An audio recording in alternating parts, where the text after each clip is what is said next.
అయితే ఈ విషయం తెలుసుకున్న మరియా ఎట్లా రియాక్ట్ అయిందంటే, రాళ్ళతో కొట్టి చంపినా పర్వాలేదు, నా గర్భాన ఎవరు జన్మించాలని కోరుకుంది? లోకరక్షకుడు నా గర్భాన జన్మించాలని తానెంతో ఇష్టపడింది. ఆ విధంగా తర్వాత యేసుకు కూడా దేవునితో ప్రత్యక్షమై చెప్తుంది. అప్పుడు వాళ్ళిద్దరు మళ్ళీ కలుస్తారు. ఆ తర్వాత వాళ్ళు ఆమెకు గర్భవతి అయ్యి ఆమె ప్రసవకాలం సమీపించినప్పుడు జనసంఖ్య అంటే మన దేశంలో కూడా జనాభా లెక్కల సేకరణ జరుగుతూ ఉంటుంది కదా.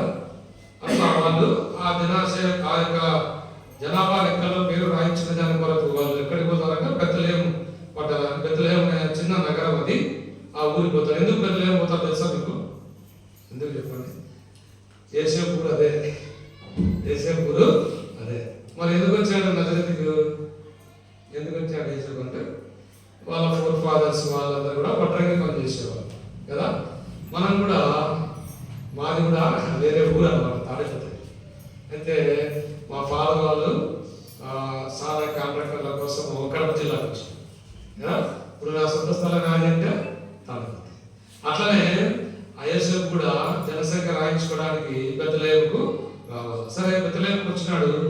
ఇక్కడ బెత్లెహేములో ఆయన వాళ్ళిద్దరు కలిసి వస్తారు. అప్పుడు వాళ్ళకు ఎక్కడ కూడా స్థలం దొరకదు. అందరి ఇళ్ళకి అడుగుతారు, అయ్యా అమ్మ నా భార్య ప్రసవ దినం నిన్న ఇది, కొద్దిగా డెలివరీ అవుతుంది, మీ ఇంట్లో కొద్దిగా చోటు ఇస్తారంటే వాళ్ళు ఎవరు కూడా యేసు ప్రభును చేర్చుకోవాలి. సరే, చివరకు సత్రంలో కూడా యేసు ప్రభుకు స్థలం లేదు కదా. సత్రంలో ఎటువంటి పేదవారికైనా కూడా స్థలం ఉంటుంది కదా. సత్రం ఎందుకు కట్టిస్తారు? పేదవారి కొరకు కట్టిస్తారు. మనం కూడా విని ఉంటాం కదా, ఏమంటారు? ధర్మసత్రం అంటారు కదా, మన భాషలో ధర్మసత్రం అంటారు. ఈ ధర్మసత్రం ఎందుకు కొరకు అంటే పేదవారి కొరకు. అయితే పూరెస్ట్ ఆఫ్ పూర్, అందరికంటే పేదవాడిగా యేసుక్రీస్తు వారికి సత్రంలో కూడా స్థలం లేదు. చివరకు పశువుల పాకలో యేసు ప్రభువును పడుకోబెట్టినాడు కదా. ఇది మనం దేవుని వాక్య ప్రకారంగా ఒక మాట చూద్దాం. అందరూ కూడా తెరవండి బైబిల్. ఫిలిప్పీలకు రాసిన పత్రిక 2వ అధ్యాయము 6, 7, 8 వచ్చారు. దయచేసి ఎవరైనా చదవండి. ఫిలిప్పీలకు రాసిన పత్రిక 2వ అధ్యాయము 6, 7, 8 వచ్చారు. దయచేసి చదవండి. ఆయన దేవుని స్వరూపం కలిగిన వాడై ఉండి దేవునితో సమానము కూడా ఉండుట ఎంచుకొనలేదు కానీ మనుష్య పోలికగా పుట్టి దాసుని స్వరూపము ధరించుకొని తను తానే రిక్తునిగా చేసుకున్నాడు. మరియు ఆకారమందు మనుషునిగా కనబడి మరణము పొందునంతగా అనగా శిలువ మరణము పొందునంతగా విధేయత చూపిన వాడే తను తాను తగ్గించుకుని. ఇక్కడ 3 అద్భుతమైన విషయాలు మనం చూడవచ్చు. మొట్టమొదటిగా ఏంటి అంటే మనుష్య పోలికగా పుట్టడం కదా. దేవాది దేవుడు, సృష్టికర్త అయినటువంటి దేవుడు మనుష్య పోలికగా ఆయన భూమి మీదకి ఆయన అరుదించాడు. ఇది ప్రపంచంలోనే అద్భుతం కదా. ఎలాంటి స్థితి అంటే మానవ జీవితము పాప భూయిష్టమైనటువంటిది. ఈ పాప శరీరాన్ని ధరించడానికి సృష్టికర్త ఇష్టపడినాడు. ఎందుకో తెలుసా? నన్ను ప్రేమించినటువంటి వాడే. దేవదూతలు పాపం చేసినప్పుడు దేవుడు వారిని పాతాళ పిల్లలకు త్రోసేసినాడు. కానీ నన్ను ప్రేమించిన వాడే నీ వలె నా వలె రక్తమాంసంలో పాలివాడుగా రక్తమాంసంలో ధరించుకొని లోకరక్షకుడుగా ఆయన భూమి మీదకి ఆయన అరుదించినాడు. ఎప్పుడైనా క్రైస్తవుడమైనటువంటి నీవు ప్రభువును ఎరిగినటువంటి వాడవు కదా. మేము క్రైస్తవ కుటుంబంలో జన్మించిన బ్రదర్, మాకన్నీ తెలుసు. మా తాత ముత్తాతల కాలం నుంచి మేము క్రైస్తవులమే. ఇవన్నీ మంచిది. యేసు ప్రభు మానవాకారంలో ఎందుకు వచ్చినాడు? ఎప్పుడైనా ఆలోచన చేసినావా? ఎందుకు? తగ్గించుకొని నీ కొరకు నా కొరకు ఆయన వచ్చినాడు. రెండోదిగా మనం చూసినట్లయితే దాసుని స్వరూపము ధరించుకున్నాడు. నేను ఆరాధనలో చెప్తా వచ్చాను. ఎందుకు దాసుని స్వరూపం ధరించుకున్నాడు యేసయ్య అంటే నన్ను రాజుగా చేయడానికి యేసు ప్రభు దాసుని స్వరూపము ఆయన ధరించుకున్నాడు. నీ కొరకు నా కొరకు రిక్తునిగా చేయబడినాడు. సమస్తాన్ని నీ కొరకు నా కొరకు ఆయన శిలువలో సమస్తాన్ని నీ కొరకు నా కొరకు సమర్పించినాడు. కనుక ఉదయకాల సమయంలో ఈ రక్షకుడు నీ జీవితంలో ఉదయించడానికి ఇష్టపడుతూ ఉన్నాడు. నీకు ఇష్టమైతే యేసుక్రీస్తు ప్రభువును నీ హృదయంలోకి నువ్వు ఆహ్వానించు. ఎన్ని సంవత్సరాలు నామకాండంగా బతుకుతా ఉన్నావేమో, క్రైస్తవులను చెప్పుకుంటా ఉన్నాం, నీ హృదయంలో యేసు ప్రభు స్థానం లేదు. 2025 సంవత్సరాల క్రితం యేసు ప్రభువు ఈ లోకం స్థానం ఇవ్వలేకపోయింది కనుక పశువుల తొట్టిలో పరుండ పెట్టినాడు. ఈ ఉదయకాల సమయంలో 2025 సంవత్సరం డిసెంబర్ నెల 25వ తేదీ యేసు ప్రభు నీ హృదయంలో జన్మించాలని ఇష్టపడుతా ఉన్నాడు. నీకు ఇష్టమైతే యేసు ప్రభువును నీ హృదయంలోకి నువ్వు ఆహ్వానించు. యేసు ప్రభువు నీ హృదయంలోకి నువ్వు ఆహ్వానించాలంటే నీవు నేను మనం అందరం కూడా యేసు ప్రభు లాగా తగ్గించుకున్నటువంటి వారంగా మనం ఉండాలి, వినయం కలిగినటువంటి వారంగా ఉండాలి. తగ్గింపు వినయం మనం ఎక్కడ నేర్చుకుంటాం చెప్తారా? ఎక్కడ? ఎస్, చదవండి. మత్తయి సువార్త 11వ అధ్యాయం 28వ వచనం. Matthew's Gospel chapter 11 verse 29. నేను సాత్వికుడను, దీన మనసు గలవాడను గనుక మీ మీద నా కాడి ఎత్తుకొని ఆయన యొద్ద మనము నేర్చుకోవాలి. ఎక్కడ నేర్చుకోలేదు లోకంలో, ఏ కాలేజీలో, ఏ స్కూల్లో, ఏ బల్లో, ఏ వృద్ధాశ్రమాల్లో ఎక్కడ కూడా నీకు నేర్పరు. కొంతమంది దినాలు మనం చూస్తూ ఉంటాం కదా. మా ఫ్రెండ్ ఒక ఆయన పోయాడు అక్కడికి. ఎక్కడికంటే అది చాలా దూరము, ఆ ప్లేస్ మనం చెప్పకూడదు. అక్కడ పోయినాడంట. ఎందుకు పోయినాడంటే తను ఆరోగ్యం మెరుగుపరచడానికి పోయినాడంట, తను నేర్చుకోవడానికి పోయినాడంట. అక్కడ ఉదయకాలంగా డైట్ కంట్రోల్ అనమాట. డైట్ కంట్రోల్, తర్వాత మెడిటేషన్, ఇది దైవ ధ్యానం, దేవుని గురించి తెలుసుకోవడానికి పోయినాడు. 11 రోజులు చూసినాడు, 12వ రోజు అంచు పరిగెత్తుకుంటూ వచ్చినాడు. ఉండలేకపోయాడు. ఎవరు నేర్చుకోలేదు, ఏ ఆశ్రమంలో నువ్వు నేర్చుకోలేవు, ఏ గురువు దగ్గర నువ్వు వినయ విధేయత నేర్చుకోలేవు. ఒక్క యేసు ప్రభు దగ్గర మాత్రమే నువ్వు వినయ విధేయత నేర్చుకోలేవు. ఈ క్రిస్మస్ నీ జీవితంలో నీకు గొప్ప క్రిస్మస్, గొప్ప సంతోషము, సందడి నీ జీవితంలో కలగాలి అంటే వినయం నేర్చుకో, విధేయత నేర్చుకో, యేసు ప్రభు దగ్గరికి రా, తగ్గించుకో. ప్రభా, ఇన్ని దినాలు నా ఇష్టానుసారంగా బ్రతుకుతా వచ్చిన ప్రభా నన్ను క్షమించు. నువ్వు దీనుడవు, నా కొరకు తగ్గించుకున్నావు, నా కొరకు నా ఆకారం నువ్వు తీసుకున్నావు, నా కొరకు శిలువలో ప్రాణం పెట్టి తిరిగి లేచావు. ప్రభా నీకు వందనాలు. నన్ను కూడా నువ్వు రక్షించుకొని ప్రభు నీకు తప్పకుండా దేవుడు నిన్ను తప్పక ఆయన రక్షిస్తాడు. తప్పకుండా ఆయన నిన్ను విడిపించి నీ జీవితంలో గొప్ప కార్యం చేసేవాడుగా ఉన్నాడు. యేసు ప్రభు లోకానికి వచ్చిన కారణాలు మొట్టమొదటిగా 1 తిమోతిలకు రాసిన పత్రికలో మనం చూడొచ్చు. పాపలను రక్షించుటకు క్రీస్తు యేసు ఈ లోకములకు పంచలేని వాక్యము నమ్మదగినది, పూర్ణాంగీకారమునకు యోగ్యమైనది కనుక అది మొట్టమొదటి. రెండోది మనం చూస్తే సమృద్ధి అయినటువంటి జీవం, అబండెంట్ లైఫ్, సమృద్ధి అయినటువంటి జీవాన్ని నీకు ఇవ్వడానికి యేసు ప్రభు ఈ లోకానికి ఆయన దిగి వచ్చినాడు. తర్వాత మనం చూస్తే నిత్యమైనటువంటి సమాధానం, నిత్య సమాధానం ఈ లోకంలో నీకు ఇవ్వడానికి యేసుక్రీస్తు ప్రభుల వారు ఈ లోకానికి దిగి వచ్చినాడు. నీ జీవితంలో, నా జీవితంలో వెలుగునివ్వడానికి యేసు ప్రభు ఈ లోకానికి ఆయన దిగి వచ్చినాడు. ఎవరు నశించుట యేసు ప్రభుకు ఇష్టం లేదు. చాలా మంది ఏమంటారంటే మీ దేవుడు అక్కడ పుట్టాడు, బ్రిటిష్ వారి దేవుడు, ఇంగ్లీష్ వాళ్ళ దేవుడు, ఎన్ని చెప్తా ఉంటారు. కానీ యేసు ప్రభు జననము ఎక్కడ జరిగింది అంటే వరల్డ్ మ్యాప్ లో మనం చూస్తే, వరల్డ్ మ్యాప్ లో మిడ్ పాయింట్, ఆ వరల్డ్ లో మిడ్ పాయింట్ ఈ యొక్క బెత్లెహేమ్ అనేటటువంటి నగరం, యెరూషలేం పట్టణం, బెత్లెహేమ్ అనే నగరం. ఇది మిడ్ అంటే ఇది మధ్యస్థానం, ప్రపంచానికి మధ్యస్థానం. సైంటిస్టులు కూడా కనుక్కున్నారంట ఎందుకు యేసు ప్రభు ఇక్కడ పుట్టాడంటే ఇది ప్రపంచానికి మధ్యస్థానము, యెరూషలేం పట్టణము, బెత్లెహేమ్ నగరము. కనుక నిన్ను నన్ను ప్రేమించిన వాడే చుట్టుపక్కల అందరికీ కూడా వెలిగివ్వడానికి, అందరి జీవితాన్ని వెలిగించడానికి ప్రపంచానికి మధ్యస్థానాన్ని యేసు ప్రభువు వారు సెలెక్ట్ చేసుకొని నీ కొరకు నా కొరకు ఆ మధ్యస్థానంలో యేసు ప్రభువు వారు జన్మించినాడు. ఆ తర్వాత మనకు తెలుసు కదా, యేసు ప్రభువును పశువుల పాకలో పరుండబెట్టినారు, పొత్తుగుడలతో చుట్టబడినారు. అయితే ఆ సందర్భంలో చాలా దూరం నుంచి జ్ఞానులు ఆ యేసు ప్రభువును ఆరాధించడానికి వచ్చారు. వారికి ముందుగా పరలోక సైన్యము ప్రభువును ఆరాధించింది, తర్వాత గొర్రెల కాపరులు ప్రభువును ఆరాధించారు, తర్వాత సుమయోను ప్రభువును ఆరాధించాడు, తర్వాత అన్న ప్రవక్తని ప్రభువును ఆరాధించింది. ఉదయకాల సమయంలో మనం కూడా చెప్పండి, మనం కూడా ఏం చేసాం? ఆరాధించాం. వాళ్ళందరూ ఎట్లా ఆరాధన చేశాం తెలుసా? యేసు ప్రభు యొక్క గొప్పతనాన్ని గుర్తెరిగినారంట. యేసు ప్రభు యొక్క గొప్పతనాన్ని గుర్తెరిగి యేసు ప్రభువును వాళ్ళు ఆరాధించారు కదా. మనము చరిత్రలో కనుక మనము గమనిస్తే చాలా సంవత్సరాలు, దాదాపుగా 4000 years అంటే అంతకుముందు దేవుడు ప్రవక్తలతో మాట్లాడుతూ వచ్చినాడు, ప్రవక్తలకు దేవుడు బయలుపరుస్తూ వచ్చినాడు. అయితే 4000 సంవత్సరములు క్రిందట దేవుడి దర్శనం లేదు, దేవుడు ప్రత్యక్షం కావడం అరుదైపోయింది, దేవుడు ప్రజలతో మాట్లాడలేదు. 4000 years మెస్సయా ఈ లోకానికి వస్తాడని ఎదురు చూసినాడు. యేసు ప్రభు ఈ లోకానికి వస్తాడు, లోకరక్షకుడు ఈ లోకానికి వస్తాడు, మా పాపములు భరిస్తాడు అని ప్రపంచమంతా కూడా ఎదురు చూసే సందర్భంలో యేసుక్రీస్తు ప్రభువులు వారు అనుకున్నారంట, ఈ మెస్సయా, రక్షించడానికి వచ్చినటువంటి ఈ మెస్సయా గొప్ప గొప్ప రాజవంశంలో పుడతాడు, ఆ యొక్క అంతఃపురంలో యేసు ప్రభు జన్మిస్తాడు అని వారు అనుకున్నారు. మెస్సయా అలా జన్మిస్తాడని వారు అనుకుంటే యేసు ప్రభు ఎక్కడ జన్మించినాడు? ఎక్కడ? సత్రం అంట.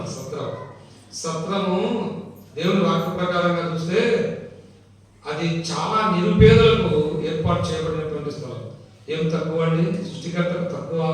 సర్వాధికారి అయిన దేవుడు, సర్వోన్నతమైన స్థలంలో నివసించే దేవుడు, శ్రీమంతుడైనటువంటి దేవుడు, సర్వాన్ని నోటి మాట కింద కలుగజేసిన దేవుడు, సర్వాన్ని నిర్వహిస్తున్న దేవుడు, సర్వాన్ని ఏలుతున్నటువంటి దేవుడు, కాలగమనమును సృష్టించినటువంటి దేవుడు, ఇలాంటి దేవుడు ఎట్లా వచ్చినాడంట? దేవుని వాక్యంలో ఒక మాట ఉంది, నక్కలకు గొర్రెలు ఉన్నాయి, ఆకాశ పక్షులకు కూడా గూళ్ళు ఉన్నాయి, మనిషి కుమారునికి ఏం లేదంట. సరే, యేసు ప్రభు జన్మించినప్పుడు స్థలం లేదు. యేసు ప్రభు పరిచర్య ప్రారంభించినప్పుడు ఎవరు మాట్లాడద్దు, ఆ మాట చదివినప్పుడు నాకు భలే ఏడుపు వచ్చింది. అందరం సాయంత్రం ఎక్కడికి పోతాము? ఎక్కడికి పోతాం? ఇంటికి పోతాం కదా. ఎంత కష్టపడి పని చేసినా, ఎంతగా డ్యూటీ చేసినా, సాయంత్రం 4 అయితే మనకి ఏమనిపిస్తుంది? గంటలో నేను ఇంటికి వెళ్ళిపోతాను. యేసు ప్రభువుని పగులంతా ప్రసంగం చేసేవాడు, పగులంతా నిలబడి ప్రసంగం చేసి రాత్రి ప్రార్థన కొరకు పోయేవాడు. ఎంత కష్టం తెలుసా? ఎందుకు యేసు ప్రభుల వారి ఇదంతా నీకోసం, నీకు స్థలం ఇవ్వాలి. ఎక్కడ? పరలోక రాజ్యంలో నీకు స్థలం ఇవ్వాలని స్థలం లేనివాడుగా యేసయ్య ఈ లోకంలో జన్మించాడు. ఎప్పుడైనా ఆలోచన చేసినావా? క్రైస్తవులను చెప్పుకుంటా ఉన్నావు, ఎన్నో సంవత్సరాల నుంచి క్రిస్మస్ పాటిస్తా ఉన్నావు, ఎన్నో సంవత్సరాల నుంచి ఇంటికి అందరిని పిలుస్తా ఉన్నావు. యేసయ్యని పిలిచినావా? యేసయ్యని నీ హృదయంలో నేర్చుకున్నావా? యేసయ్యకు నీ హృదయంలో స్థానం ఇచ్చినావా? చాలా మంది ఏమంటారు, డ్యూటీ కదా, కాలేదు కదా బతకడానికి. ఎవరైనా నీకు డ్యూటీ ఇచ్చింది? ఎవరైనా నీకు పని ఇచ్చింది? యేసు ప్రభువే నీకు ఇచ్చినాడు. యేసు ప్రభు పని ఇచ్చిన యేసు ప్రభు పక్కన పెట్టి నీ పని చేసుకుంటా బతుకుతా ఉన్నావు, నీ పనికి ప్రాధాన్యత ఇస్తా ఉన్నావు, నీ జీవితంలో నీ భార్యకు స్థానం ఇస్తా ఉన్నావు, నీ పిల్లలకు స్థానం ఇస్తా ఉన్నావు, నీవు చేసే పనికి స్థానం ఇస్తా ఉన్నావు, నీ జీవితానికి స్థానం ఇచ్చుకుంటా ఉన్నావు. యేసయ్యకు నీ జీవితంలో స్థానం ఇచ్చినావా? ఎప్పుడైనా గుర్తెరిగినావా? నాకున్న అన్నిటికంటే, నాకున్న సమస్తం కంటే నా యేసయ్య గొప్పవాడు. ఎప్పుడైనా నువ్వు గ్రహించినావా? ఎప్పుడైనా గ్రహించి సోదరుడా, కొద్ది దినాలలో సంవత్సరం ముగియబోతాం కదా. మామూలే, ప్రతి సంవత్సరం డిసెంబర్ నెల ఇదే మాట చెప్తారు. నేనైతే పిల్లలు అదే అనుకునేవాడు, క్రిస్మస్ ఒకసారి ఇదే చెప్తాను. కానీ రక్షింపబడిన తర్వాత ఈ అర్థము నాకు ఎంత వేదన కలిగించిందంటే, అయ్యో సంవత్సరాలు జరిగిపోతా ఉన్నాయి ప్రభా, ప్రజలలో మార్పు రావడం లేదయ్యా, ఎంత భారం కలిగింది. ఈ ఉదయకాల సమయంలో నీ జీవితంలో ఇది నిజమైన క్రిస్మస్ కావాలని దేవుని యొక్క సంకల్పం. యేసు ప్రభువును నీ హృదయంలో నువ్వు చేర్చుకుంటే దేవుడు నీ జీవితంలో గొప్పదైనటువంటి బహుమానాలు, గొప్పదైనటువంటి ఆశీర్వాదాలు యేసు ప్రభు ఇవ్వాలని ఇష్టపడతా ఉన్నాడు. క్రీస్తు జన్మము మన జీవితంలో ప్రశస్తమైనటువంటిది కదా. ఇప్పుడు మీకు ఒక ప్రశ్న, నాకు బర్త్డే అంటే ఇష్టం లేదు, నేను బర్త్డే చేసుకోవాలని వాళ్ళు విసిగెత్తాను. ఎవ్వరు ఉంటారు కదా. మనం కేక్ కోసుకోగానే ఎవరైనా పిలిచి, బ్రదర్ నీ పుట్టినరోజు మేము కేక్ కోస్తామని ఎంత సంతోషమో కదా. అబ్బా, నా బర్త్డే కూడా కేక్ కోస్తాం కదా. అయితే యేసు ప్రభు జన్మం ఎలాంటిది? చాలా చాలా చాలా దయనీయమైనటువంటి స్థితి యేసు ప్రభు యొక్క జన్మం. ఈ జన్మము నీ జీవితం నా జీవితం కనువిప్పు కలుగజేయాలి. నీ జీవితం నా జీవితంలో మార్పు రావాలి. క్రైస్తవుని పేరు పెట్టుకున్నారు. ఏం పేరు పెట్టారంటే యేసయ్య. ఏం పేరంట? యేసయ్య, యేసేపు, మరియ. ఏంది నీ జీవితం మారిందా? నీ జీవితం మారిందా? నీ జీవితంలో యేసయ్యకు స్థానం ఉందా? ఇంటి పైన స్టార్ పెట్టినావు, ఇంట్లో కూడా స్టార్ ఉంది. నీ జీవితంలో ఈ స్టార్ వెలిగిందా? ఈ స్టార్ దగ్గరికి నువ్వు వచ్చినవా? ఈ నక్షత్రం దగ్గరికి నువ్వు వచ్చినవా? ఈ నక్షత్రాన్ని నీ హృదయంలో చేర్చుకున్నావా? ఈ నక్షత్రాన్ని ఒక్కసారి చేర్చుకొని చూడు, నీ జీవితం వెలిగింపబడుతుంది. ఈ సంతోషం గురించి దేవుని వాక్యంలో 2 మాటలు తెలుసు. ఏంటి?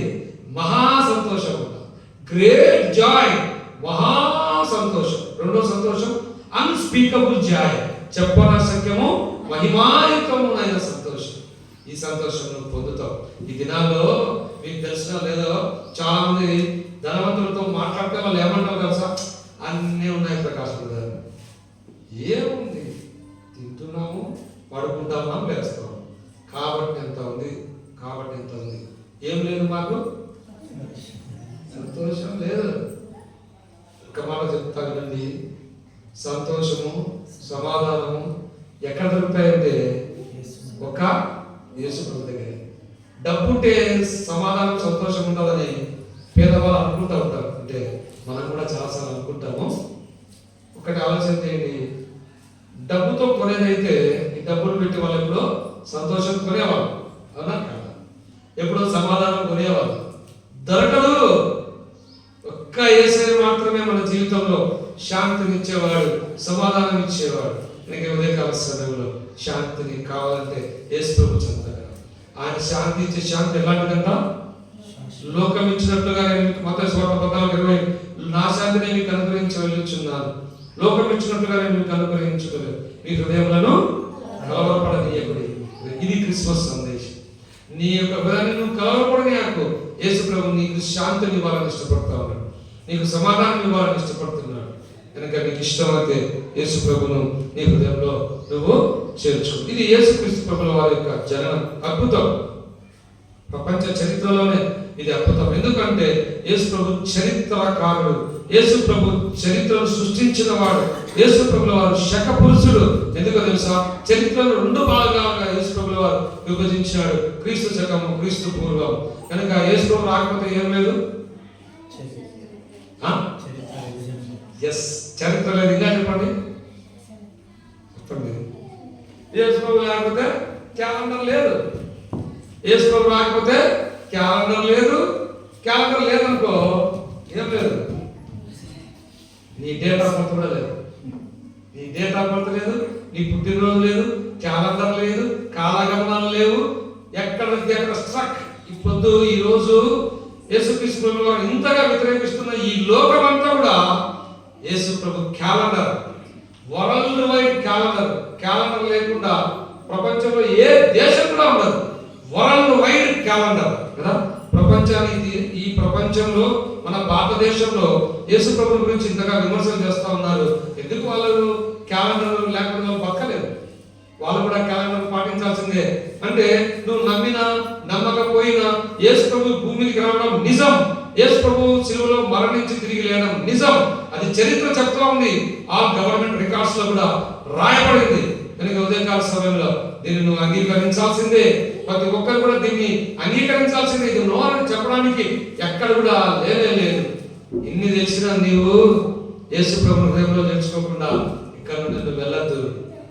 ఎవరైనా ఆహ్వానిస్తే వచ్చినావేమో, క్రిస్మస్ పండుగ కదా, ఈరోజు మందిరానికి పోవాలని వచ్చినావేమో, ఏ కారణం చేత నువ్వు మందిరానికి వచ్చినా కూడా నీ జీవితాన్ని వెలిగివ్వాలని యేసు ఇష్టపడతా ఉన్నాడు.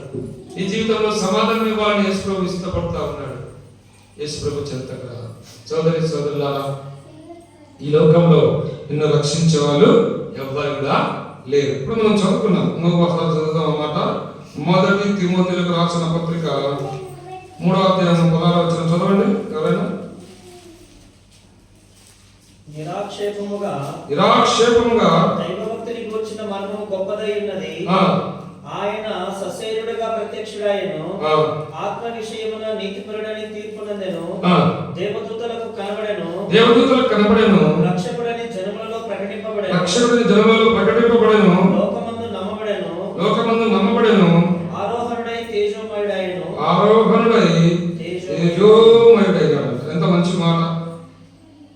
సశరీరుడుగా యేసుక్రీస్తు ప్రభుల వారు ఆయన ప్రత్యక్షమైనాడు. ఎట్లా సశరీరుడుగా ప్రత్యక్షమైనాడంటే యోహాను సువార్త 1వ అధ్యాయం 1వ వచనంలో చదవండి. John gospel chapter 1 verse 1. ఆదియందు వాక్యము ఉండెను, వాక్యము దేవుని యొద్ద ఉండెను, వాక్యము దేవుని యొద్ద ఉండెను, వాక్యము దేవుడై ఉండెను, వాక్యము దేవుడై ఉండెను. కనుక వాక్యము శరీరధారిగా ఈ లోకానికి దిగి వచ్చినాడు. అదే క్రిస్మస్. ఎందుకు యేసు ప్రభు వారి భూమి మీదకి వచ్చినాడు అనే విషయాలు మనం చూస్తే, ఎందుకు యేసు ప్రభు శరీరధారిగా శరీరాన్ని ధరించుకొని ఈ లోకానికి వచ్చినాడంటే కొన్ని మాటలు చూద్దాం. ఏప్రిల్ రాసిన పత్రిక కొన్ని మాటలు చూద్దాం. ఏప్రిల్ రాసిన పత్రిక 2వ అధ్యాయము 14-15 వచనాలు. కాబట్టి ఆ పిల్లలు రక్తమాంసం గలవారైనందున ఆ ప్రకారమే మరణం యొక్క బలము గలవారిని అపవాదిని మరణం ద్వారా నశింప చేయడానికి జీవిత కాలమంతయు మరణ భయము చేత దాసులకు లోబడిన వారిని విడిపించుటకు ఆయన కూడా రక్త మాంసంలో పాల్గొడాయను. ఇప్పుడు చూస్తే అపవాదిని నశింప చేయడానికి యేసుక్రీస్తు ప్రభువు వారు ఆయన ఈ లోకానికి వచ్చినాడు. ఈ అపవాది మనల్ని మరణానికి తీసుకొని పోతా ఉంది. ఈ అపవాది చేత మనం పీడింపబడినటువంటి వారముగా, అపవాది చేత బంధింపబడినటువంటి వారముగా మరణానికి మనము పాత్రలమై ఉంటా ఉన్నాం. ఈ మరణం నుండి మనల్ని తప్పించడానికి యేసు ప్రభువు వారు శరీరధారిగా ఆయన ఈ లోకానికి దిగి వచ్చినాడు. శరీరాన్ని ధరించుకున్నాడు. ఈ శరీరం ఎలాంటిది? పాప భూయిష్టమైనటువంటిది. ఈ శరీరంలో ఏమాత్రం కూడా మంచితనం లేదు. ఈ శరీరం లయమైపోయేటటువంటిది. ఈ శరీరం అపవిత్రమైనటువంటిది. ఇలాంటి శరీరాన్ని యేసు ప్రభు కోరుకున్నాడు. ఇలాంటి శరీరంలో యేసు ప్రభు జన్మించాలని ఇష్టపడినాడు. ఎందుకు అంటే అపవాది నశింప చేయడానికి, అపవాదిని, నీలో ఉన్నటువంటి అపవాదిని నశింప చేయడానికి యేసుక్రీస్తు ప్రభుల వారు ఆయన భూమి మీదకి ఆయన అరుదించారు. ఒక మాట చూద్దామండి. యెషయా గ్రంథం 59లో ఒక మాట ఉంటుంది. యెషయా గ్రంథం 59:1-2. రక్షింపనేలకు వెళ్ళినట్లు యెహోవా హస్తం కురుచ కాలేదు, విననేలకు వెళ్ళినట్లు ఆయన చెవులు మందం కాలేదు.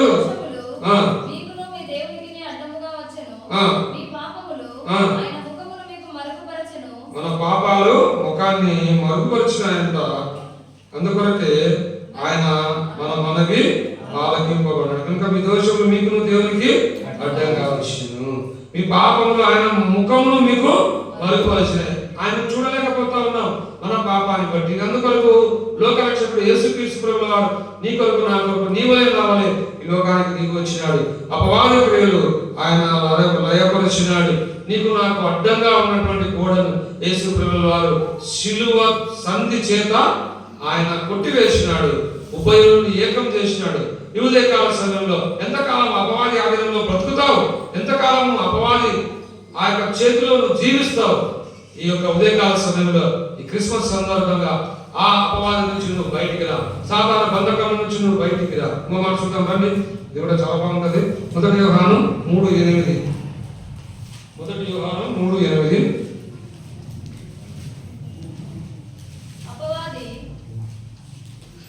చదవండి. మొదటి నుండి పాపం చేయుచున్నాడు గనుక పాపము చేయువాడు అపవాది సంబంధి. అపవాది యొక్క క్రియలను లయపరచుటకే దేవుని కుమారుడు ప్రత్యక్షమై. ఇప్పుడు చెప్పండి, ఎందుకు యేసు ప్రభు లోకానికి వచ్చినాడు? అపవాదిని నశింపచేయడానికి యేసు ప్రభు లోకానికి వచ్చినాడు. అపవాది క్రియలను లయపరచడానికి యేసు ప్రభు లోకానికి. ఏంటి అపవాది క్రియలు? పాపపు చూపులు, పాపపు ఆలోచనలు, అపవిత్రమైనటువంటి జీవితం, దేవునికి అయిష్టమైనటువంటి జీవితం. ఇలాంటి బ్రతుకులో మానవుడు ఈనాడు జీవిస్తా ఉన్నాడు. టెక్నాలజీ డెవలప్ అయిపోయింది. అంతరిక్షానికి పోగలిగినాడు. ఇంకా ఎన్నో గొప్ప విషయాలు తను కనుగొనగలిగినాడు.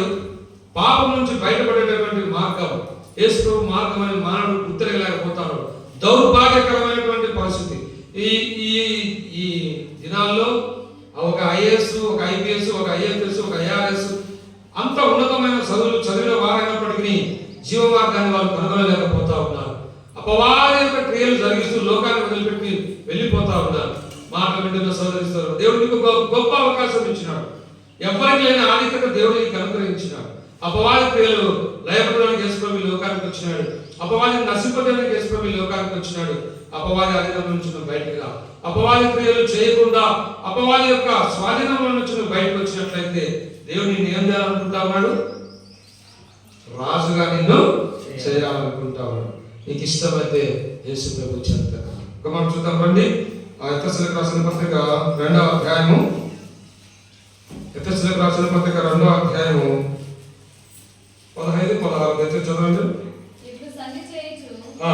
ఈ ఇద్దరిని తనయందు ఒక నూతన పురుషునిగా సృష్టించి శిలువ వలన తన శిలువ వలన ఆ ద్వేషమును సంహరించి వారి ద్వారా ఇద్దరిని ఏక శరీరంగా చేసి దేవునితో సమాధానపరచమని ఇలాగ చేసిన గనుక ఆయన మనకు సమాధాన కనుక శరీరము పాపము ద్వారా, శరీరంతో మనం చేసేటటువంటి పాపము ద్వారా మనము దేవునికి శత్రువులం అయిపోయినాము, దేవునికి మనము దూరం అయిపోయినాము. అయితే యేసుక్రీస్తు ప్రభుల వారు నిన్ను నన్ను సమాధానపరచుటకు నీ కొరకు నా కొరకు రక్తమాంసమైన పాలివాడుగా ఆయన ఈ లోకానికి ఆయన దిగి వచ్చాడు. మొదటి యోహాను 3:5 దయచేసి చదవండి. చూడగా పాపములను తీసివేయుటకై ఆయన ప్రత్యక్షమైనని మీకు తెలియను. కనుక పాపములను తీసివేయడానికి, నీ జీవితంలో సమాధానం ఇవ్వడానికి యేసుక్రీస్తు ప్రభుల వారు ఈ లోకానికి వచ్చినాడు. యేసు ప్రభు శిలువను చూస్తా ఉన్నావు, యేసు ప్రభు పుట్టుకల గురించి చూస్తా ఉన్నావు, నీ హృదయం ప్రభుకి ఇవ్వకుండా నువ్వు ఎంతో నష్టపోతా ఉన్నావు. కనుక దేవుని వాక్యంలో ఒక యవ్వనస్తుడు యేసు ప్రభు దగ్గరికి వచ్చినాడు. ఏమడిగినాడు? నిత్య జీవం పొందుటకు నేనేం చేయాలి? అంత మంచి ప్రశ్న కదా. యవ్వనస్తునికి ఏం ఆశ ఉంది? నిత్య జీవం. ఏం ఆశ ఉంది? నీకేం ఆశ ఉంది? తొందరగా వదిలిపెట్టి ఇంటికి పోయి మటన్ చికెన్ తింటే బాగుంటది, నా కోసం ఎదురు చూస్తా ఉన్నారు, ఈ బ్రదర్ ఎప్పుడెప్పుడు ముగిస్తాడా అని ఎదురు చూస్తున్నారు కదా. అన్నిటికీ స్థానం ఉంది, యేసు ప్రభువుకు మాత్రము స్థానం లేదు. అన్ని కావాలి. ఏం కావాలా? సిస్టర్స్ అయితే ప్రాణం చూస్తారు. ఏమంటారు? ఇంటికి పెయింట్ వేయాల్సిందే, ఇంటికి పెయింట్ వేయాల్సిందే, పిల్లలకు అందరూ పిల్లలకు బట్టలు నువ్వేమన్నా సాగు బట్టలు. ఇంకా ఆ రోజు స్పెషల్ కదా, అన్ని వంటకాలు అన్నీ చేసుకోవాలి. అంతా బాగానే ఉంది. ఇదే కాలంలో యేసు ప్రభు స్తుతించిన లోకరక్షకుడైన నువ్వు నా కొరకు జన్మించినావు, నా కుటుంబాన్ని ప్రేమించినావు, నన్ను నువ్వు ఎరుగులాగా చేసినావు. ఎవరైనా స్తుతించి వచ్చినారు ఆ మందిరానికి, గబగబా స్నానం చేసి కొత్త బట్టలు వేసుకొని పరిగెత్తి వచ్చింది కదా. జాగ్రత్త సోదరుడా, ఆ యవనస్తుడు వచ్చినాడు. నిత్య జీవనకు వారసులకు నేను ఏం చేయాలి? ఎంత మంచి ఆశ. యేసు ప్రభువు ఏమన్నాడు? నీకున్నదంతా అమ్మి మీకు ఆస్తిలో కనుక ఏమన్నాడు? మిక్కిలి దుఃఖంతో వెళ్ళిపోయినాడు. ఆస్తిని యేసయ్య చూచినాడు, ఆస్తి ఎక్కువ కనపడింది, యేసయ్య తక్కువ కనపడినాడు. నిత్య జీవం పొందకుండానే ఈ లోకంలో నశించిపోయే గతించిపోయే ఆ డబ్బు ఆ ధనాన్ని ఆధారం చేసుకొని అదే నిజమని నమ్మి యేసు ప్రభు ఎదురుగా ఉన్నా, యేసు ప్రభు మాట్లాడుతూ ఉన్నా, యేసు ప్రభు చెంతకు రాలాక అక్కడ నుండి వెళ్ళిపోయి ఏం పోగొట్టుకున్నాడు? నిత్య జీవాన్ని పోగొట్టుకున్నాడు. యేసు ప్రభు కుటుంబంలో జన్మించినావు, యేసు ప్రభు గురించి తెలుసు, యేసు ప్రభు గురించి ఎన్నో సంవత్సరాల నుంచి వింటా ఉన్నావు, బైబిల్ చదువుతా ఉన్నావు, ప్రార్థన చేసుకుంటా ఉన్నావు. యేసు ప్రభు హృదయం ఇవ్వకుండా, యేసు ప్రభుని హృదయంలో చేర్చుకోకుండా, యేసు ప్రభుని హృదయంలో స్థానం ఇవ్వకుండా ఈ చోట నుంచి వెళ్ళిపోతావా సోదరుడా? నిత్య జీవం పొందకుండా ఈ లోకాన్ని విడుస్తావా? నిత్య జీవం పొందకుండా ఈ లోకాన్ని విడిస్తే నిత్య నాశనం, అగ్నిగుండం పాతాళం. ఏ ప్రభువా, క్రైస్తవ కుటుంబంలో మేము జన్మించాం కదా, ప్రార్థన చేసుకుంటా ఉన్నాం కదా, బైబిల్ చదువుతా ఉన్నాం కదా, అవన్నీ దేవుడు ఏమంటాడు? నువ్వెవరో నాకు తెలియదు. ఎందుకు ఇష్టానుసారంగా బ్రతికినావు? ప్రార్థన చేసుకునేటప్పుడు ప్రార్థన చేసుకుంటావు, తర్వాత నీ పనులు చేసుకుంటావు. ఒకసారి నేను పరిచయం అయిపోయాను స్థలానికి, ఆ పేరు ఉంది కానీ చాలా క్రౌడ్ ఉంది, మందిరం అంతా బాగా జనాలు, దాదాపుగా ఒక 1500 మంది దాకా ఉన్నారు జనాలు. వాళ్ళందరినీ చూసి నాకంత సంతోషపడింది. అది క్రైస్తవుల పాలెము. అక్కడికి ఆ బ్రదర్ నన్ను తీసుకొస్తారు కాలువ లోపలికి. తీసుకొస్తామంటే ఆ పక్క ఈ పక్క అందరూ రంగులు పోసుకుంటా ఉన్నారు, రంగులు పోసుకుంటా ఉన్నారు, బ్రహ్మాండంగా డీజే పెట్టి డ్యాన్స్ చేస్తూ ఉన్నారు, అంత గందరగోళం చేస్తూ ఉన్నారు. ఎందుకు బ్రదర్ ఇదంతా అంటే వాళ్ళు యేసు ప్రభు పుట్టాడని సంతోషంగా చేసుకుంటా ఉన్నారు. యేసు ప్రభు పుట్టాడని సంతోషంగా చేసుకుంటే నీ జీవితంలో అది కొద్దిసేపు ఉంటుంది కదా, ఎగిరి ఎగిరి ఏమైతుంది? ఇంకా ఇంకా చెప్పండి, కాలం నొప్పి వస్తుంది కదా. ఎంతసేపు ఎగురుతావు, ఎంతసేపు తల్లుకుంటావు, అదే ఆ సంతోషం. ఎప్పుడు యేసు ప్రభు నీ జీవితంలో జన్మిస్తాడు, అదే నిజమైన సంతోషం. తర్వాత పరిచయం అయిపోయింది, దేవుని కృపను బట్టి చాలా మంది యేసుప్రభుని అంగీకరించారు. సరే అయిపోయింది.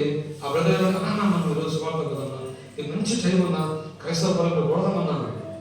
ఏది బ్రదర్ వాళ్ళు ఒప్పుకుంటారా? ఓకే రైట్ అన్న. స్వార్థకు పోతా ఉంటే ఇల్లు బాగుండేది. అందరూ కూడా బయట నిలబడి చూస్తూ ఉన్నారు. కొంతమంది వేరే రకంగా కనుక వాళ్ళు ఏదైనా అట్లా వాళ్ళు మందు తాగాలి కదా, అతని ఆనందం వాళ్ళకి. ఆ క్రైస్తవ పాలన నడుచుకుంటూ వచ్చాం, అంతా క్రైస్తవులే. ఒక్కొక్కరు ఒక్కొక్క విధంగా కనపడతారు. కొంతమంది సంతోషంగా, కొంతమంది తింటూ ఉన్నారు, కొంతమంది తాగుతూ ఉన్నారు, కొంతమంది డ్యాన్స్ చేస్తూ ఉన్నారు, కొంతమంది ఇవన్నీ చేస్తూ ఉన్నారు. కానీ యేసు ప్రభువును వాళ్ళ హృదయంలో తెలుసుకోవాలి. ఈ యవనస్తుల దగ్గర కూడా అన్నీ ఉన్నాయి. అన్నితో అన్ని చేసి అనుకున్నాడు, నిత్య జీవం పొందకుండా నేను వెళ్ళిపోయాను. ఇంకొక వ్యక్తి ఉన్నాడు, ఎవరు ఆ వ్యక్తి అంటే పిలాతు. యేసు ప్రభు ఎదురుగా ఉన్నాడు. యేసు ప్రభు ప్రశ్న వేస్తా ఉన్నాడు, సత్యం అనగా ఏంటి? దేవుడు నాకు ఏం చెప్తా ఉంది? యేసు ప్రభువే చెప్పండి, యేసు ప్రభువే సత్యం. యేసు ప్రభు ఎదురుగా ఉన్నాడు, యేసు ప్రభును గ్రహించలేకపోతారు. ఎన్నిసార్లు యేసు ప్రభుని చూసి గ్రహించలేకపోతారు. సత్యం అనగా ఏమిటి అని ప్రశ్న పిలాతు యేసు ప్రభుని అడిగినాడు. యేసు ప్రభు చెప్పే లోపల అక్కడ నుండి లేచి వెళ్ళిపోతాడు. వినడానికి ఇష్టపడడం లేదు. ప్రశ్న జీవితంలో ఉంది. ఎట్లా పరలోకం పోవాలా, ఎట్లా సమాధానం పొందాలా, ఎట్లా వేలు మన జీవితంలో వస్తుంది, మనం ఏం చేయాలా, అన్ని క్వశ్చన్లు మన జీవితంలో ఉన్నాయి. కానీ వాటికి ఆన్సర్ ఇచ్చే బైబిల్ వైపు మనిషి చూడలేకపోతాను. ఇది ఒక్కటి చెప్పి నేను ముగిస్తాను. ఒక యవనస్తుడు ఉన్నాడు, ఒక్కడే కుమారుడు, బాగా ధనవంతుల ఇళ్లలో తాను జన్మించినాడు. బాగా గొప్పగా లగ్జరీగా పెరుగుతూ ఉన్నాడు. బాగా తినేవాడు, బాగా తాగేవాడు, బాగా ఫ్రెండ్స్తో బాగా ఎంజాయ్ చేసేవాడు. అయితే ఈ వ్యక్తి ఎప్పుడు కూడా యేసు ప్రభు గురించి వినేవాడు కానీ పెద్దగా పట్టించుకునేవాడు కాదు. చెప్తా ఉంటారు యేసు ప్రభు గురించి, ఇంతే కదా ఏమవుతుంది. మీరు కూడా అనుకున్నారు కదా, క్రిస్మస్ వస్తే క్రిస్మస్ వర్తమానం మామూలుగా ఏముంది ఇంట్లో. ఎప్పుడు అట్లా అనుకోవద్దు. ఈ రోజే నీది, రేపు నీది కాదు. ఇది గ్రహించాలి మనం. ఎవరు ఏం చేసినాడు? ఎప్పుడు యేసు ప్రభు అంతా వినయంగా ఉండాలంట, విధేయతగా ఉండాలంట, బాగుండాలంట, అప్పుడే పనులకు ఇన్ని చాలా కష్టం, ఎన్ని చాలా కష్టం. మన వల్ల ఏ పనులు కాదు చెప్పి బాగా తింటా ఉన్నాడు, తిరుగుతూ ఉన్నాడు, బాగా ఎంజాయ్ చేస్తా ఉన్నాడు. ఒకరోజు ఒక ఎగ్జిబిషన్ పోతాడు. ఎగ్జిబిషన్లో ఏముంటాయి? మన సైడ్ అయితే బొమ్మలు ఉంటాయి కదా, బొమ్మలు, మంచి తిండి పదార్థాలు. అక్కడ ఆ దేశంలో అయితే చిత్రపటాలు కూడా ప్రదర్శించారు. చిత్రపటాలు చూస్తా ఉన్నాడట ఆ యవనస్తుడు ఎగ్జిబిషన్ లో. ఒక చిత్రపటం దగ్గరికి వచ్చి తాను నిలబడిపోయాడట. ఇట్లా చూస్తా ఉన్నాడట ఆ ఫోటో వైపు. ఏముంది తెలుసా ఆ ఫోటోలో? యేసు ప్రభుల వారి శిలువ ఉంది. ముళ్ళ కిరీటం ధరించినాడు యేసు ప్రభు, శిలువ వేసినాడు. ఆ చేతుల నుండి రక్తం కారుతా ఉందంట, కాళ్ళ నుండి రక్తం కారుతా ఉందంట, శరీరం నుంచి రక్తం కారుతా ఉందంట, ముఖమంతా రక్తమయమైంది. ఆ ఫోటోను అట్లా చూస్తా ఉన్నాడంట.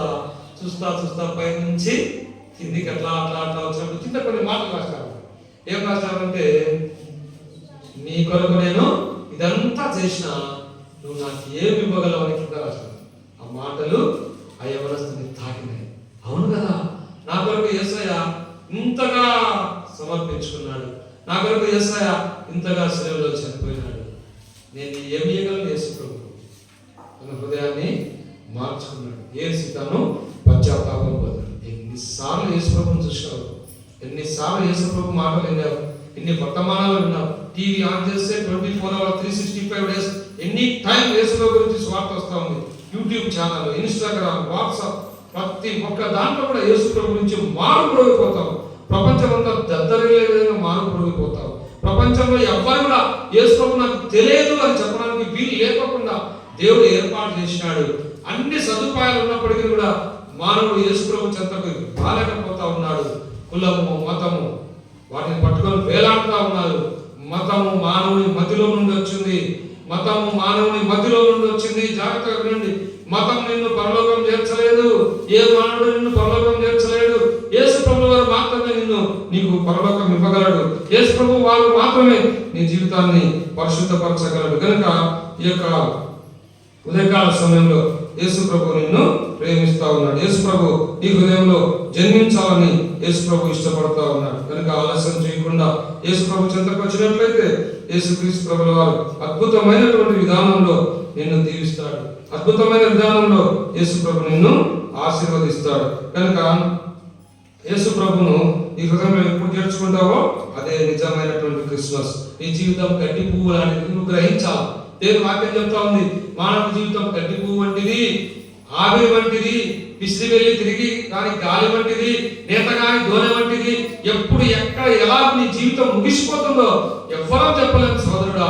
ప్రారంభం బాగుంది, అంతం సరిగా లేదు. ప్రారంభంలో నువ్వు బాగా ఉన్నావు, బాగా ప్రభు పనిచేసినావు, బాగా ప్రభు కొరకు బ్రతికినావు, బాగా ప్రభు సేవ చేయాలని ఇష్టపడినావు. రాను రాను దేవుడికి దూరం అయిపోయినావు. అయితే ఈ క్రిస్మస్ తిరిగి దేవుడు నీ జీవితంలో నిన్ను తిరిగి తను నింపాలని ఇష్టపడుతూ ఉన్నాడు. కనుక నీళ్లు లేని బాయిలాగా ఉండకూడదు. ఎట్లా ఉండాలా? ఎప్పుడు ఉడుకుచుండు నీటి ఊట వలె నీ జీవితం ఉండాలని యేసు ప్రభుల వారు కోరుతా ఉన్నాడు. సోదరి సోదరుడా, ఈ చోట నుండి యేసు ప్రభు లేకుండా నువ్వు వెళ్ళిపోవద్దు. అన్ని నాకు తెలుసు నువ్వు వెళ్ళిపోవద్దు. యేసు ప్రభు నీ హృదయం ఇవ్వు. యేసు ప్రభు నీ హృదయంలో చూసుకో. యేసు ప్రభు నీకు వెలిగి ఇవ్వడానికి వచ్చినాడు. నీ చీకటి బ్రతుకులు మార్చడానికి వచ్చినాడు. చీకటి బ్రతుకులో నీకు వెలిగి ఇవ్వడానికి వచ్చినాడు. పేద నరుని రూపము ధరించి యేసు రాజు నీ చెంత నిలచెన్ అంగీకరించుము నేడే ఆయనను. సోదరి సోదరులారా, ఎంత భారంతో ప్రభువును బట్టి మీ అందరినీ మేము బతిమలాడుకునే ఒకే ఒక విషయము, యేసు ప్రభును నీ హృదయంలో చేర్చుకో. నీ జీవితంలో నిజమైనటువంటి క్రిస్మస్ నువ్వు అనుభవించాలా, నిజమైన సంతోషం నువ్వు అనుభవించాలా. ఇది మా భారమై ఉన్నది, ఇది మా యొక్క ఆశ అయి ఉన్నది.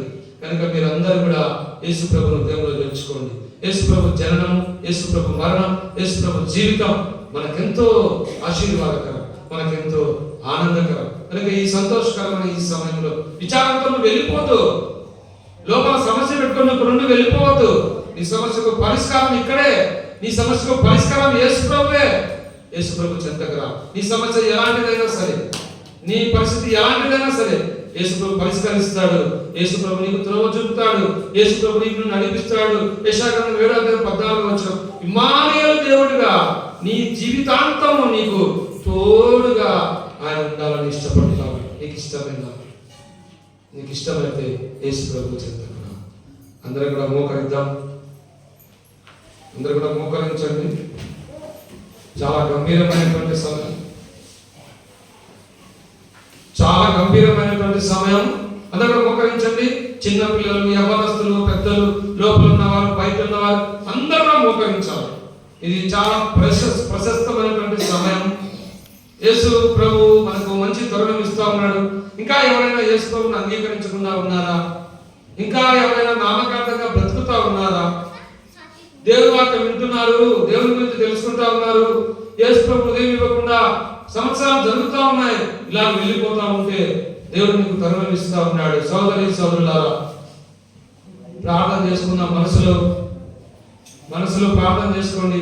ఎవరు చేయకు చూపాల్సిన అవసరం లేదు. మనసులో ప్రార్థన చేసుకోండి.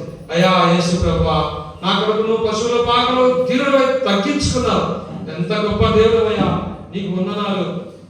ఎంత గొప్ప దేవుడు అయ్యా, నీకు వందనాలు. ప్రభా, నేను నీ సన్నిధికి రాలేకపోయినా, నేను అంగీకరించలేకపోయినా, క్రైస్తవ కుటుంబంలో జన్మించిన అని నాకు తెలుసు, కానీ నా హృదయం నీకు ఇవ్వలేకపోయినా ప్రభా నన్ను క్షమించు. నన్ను వెలిగివ్వడానికి నువ్వు వచ్చినావు, కానీ నేను అంధకారంలోనే బతుకుతున్నానయ్యా. నన్ను కూడా అంధకారంలో నుంచి చీకటిలోకి తీసుకొని రా ప్రభా. నువ్వు శాంతిని ఇవ్వడానికి లోకానికి వచ్చినావు.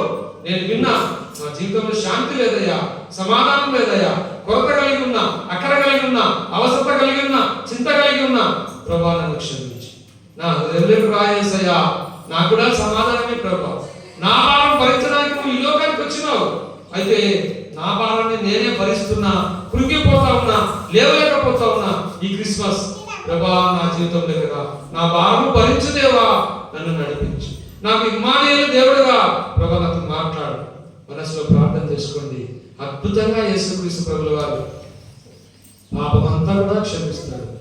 సంతోషం, ఆనందం, నిత్య జీవం, పరలోకం నీకు ఇవ్వాలని యేసు ప్రభుల వారు ఇష్టపడుతా ఉన్నాడు. యూదుల రాజు నీ కొరకు దాసుని స్వరూపం ధరించుకొని రిక్తుడైనాడు, మానవాకారంలో ఈ లోకానికి దిగి వచ్చినాడు.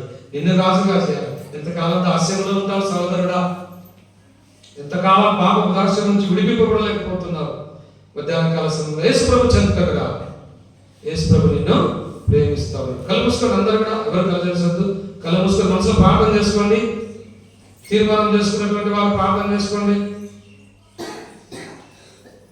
ఎవరు మాట్లాడదు. ఒక్క నిమిషం సమయం.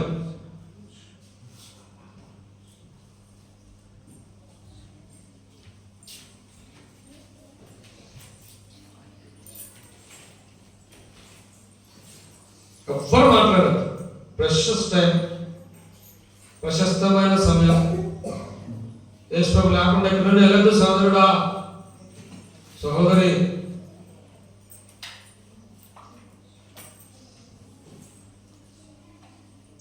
ప్రార్థన చేసుకుందాం. ప్రేమ పరలోక తండ్రి, ఘనమైన శ్రేష్టమైన మీ పాదాలు పొందనాలు.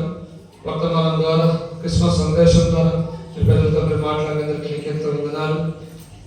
మరి కొంతమంది తీర్మానం చేసుకున్నారు, వారితో మీరు మాట్లాడను తండ్రి. వారి జీవితంలో పాపక్షమాపణ అనుగ్రహించండి తండ్రి. వారికి మానలేని దేవుడుగా తోడుగా ఉండి తండ్రి దీవించి ఆశీర్వదించి ప్రభా క్షేమం ఆశీర్వాదం ఎల్లప్పుడూ అనుగ్రహించుము తండ్రి. కాపాడము దేవ, పాపాన్ని క్షమించుము తండ్రి. పరలోకం దయచేయము దేవ, జీవగంధమైన పేరు లిఖించుము తండ్రి. యేసు ప్రభు నామమున ప్రార్థిస్తున్నాను మా తండ్రి.